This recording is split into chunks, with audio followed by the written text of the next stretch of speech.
Hello, I am Bookface. Now, one way or another,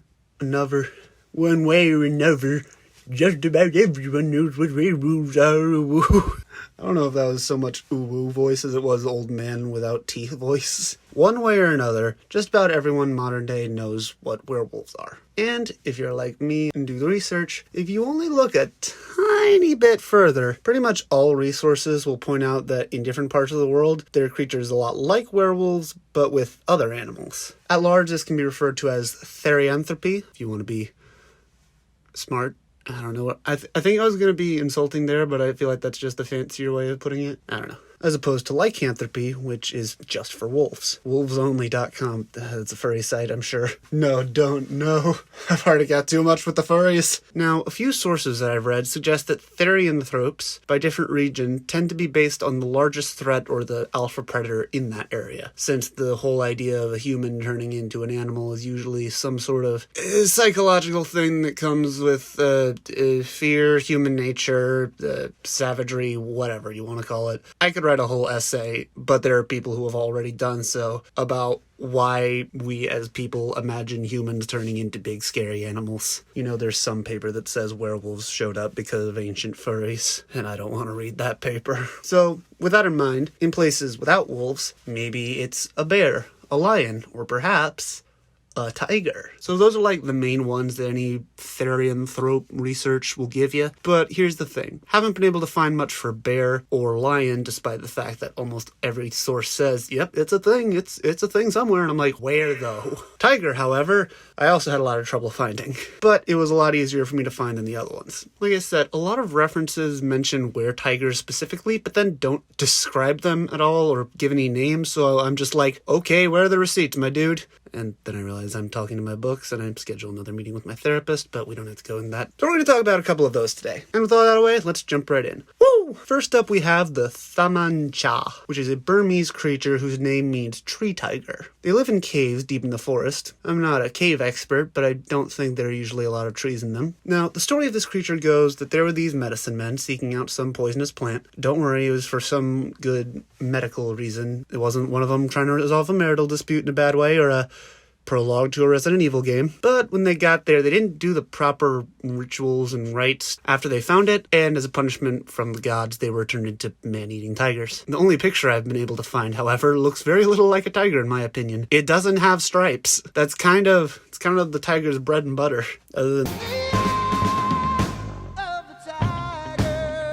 Now, these man-eating tigers, formerly medicine men, were distinctly great at leaping and jumping, and was compared to the horse owned by Michael Scott? No joke. This is what my resource says. This is the quote right here. I was very confused. So I tried emailing the people, and they did not respond. This is now a call-out post. So I'm going to leave the link in the description. If anyone is aware of some Burmese folk hero named Michael Scott, please let me know. I'm very confused. Next up, we have the Makan Gadungan, which is a creature from Java, Indonesia, whose name means false tiger or tiger disguise. There's an imposter among us. The imposter was a tiger the whole time. That would be a twist. So the Makan Gadungan was a possibly rabid tiger with the soul of a sleeping person that I just kind of bailed out of its body inside of the tiger. Sometimes, however, it was intentional transformation caused by a ritual magic called Gyelmu Gadungan. I might be saying that horribly wrong. Like I said in my last video, didn't think I'd be pulling from lumberjack folklore to talk about weretigers, but like I said in that video, linguistics is not my thing. The Makan Gadungan...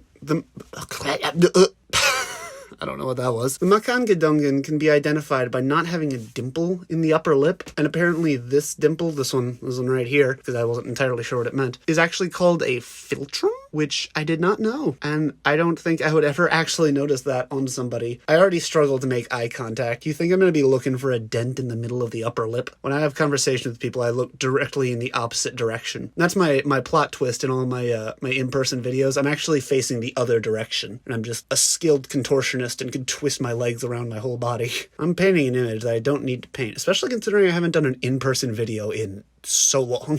The transformation usually occurs at night since evil spirits and generally supernatural things are a lot more common at night because every culture likes that spooky theming. So spooky stuff is a lot more likely to happen when it's already spooky. I feel like that's kind of Occam's razor right there, but you know, I don't need to be that much of a nerd to point that out. Lastly, we have the thagzyang, which I don't know why, it just sounds odd when I say it. Maybe it's just me, which is a Tibetan kind of demon that could take the form of a human or a tiger. Okay, so technically this one's a little different than the others. First two, they're humans turning into animals, while this one's just a demon through and through that can take on different shapes. But I'd say it's close enough for this video, and also I didn't have a lot of other ones to pick from, so, and I also enjoyed drawing it, so sue me.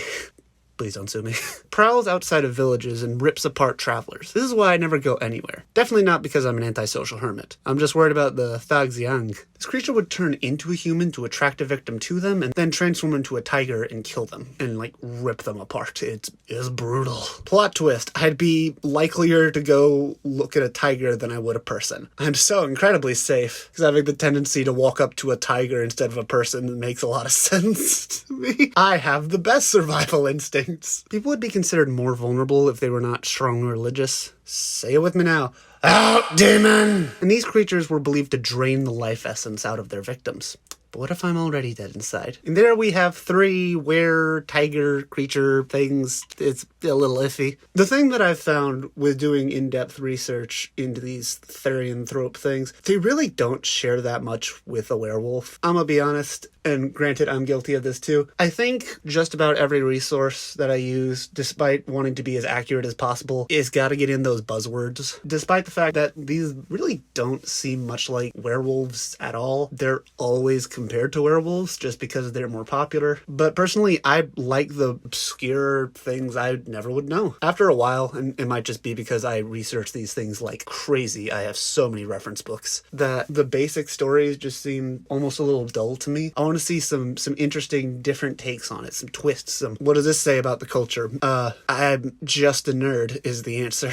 But you know what? Proud of it. I definitely want to do this again when I can find like some bears or lions or crocodiles in one situation. Definitely have to do a lot more research into that though. It's gonna be a challenge. I can guarantee you that.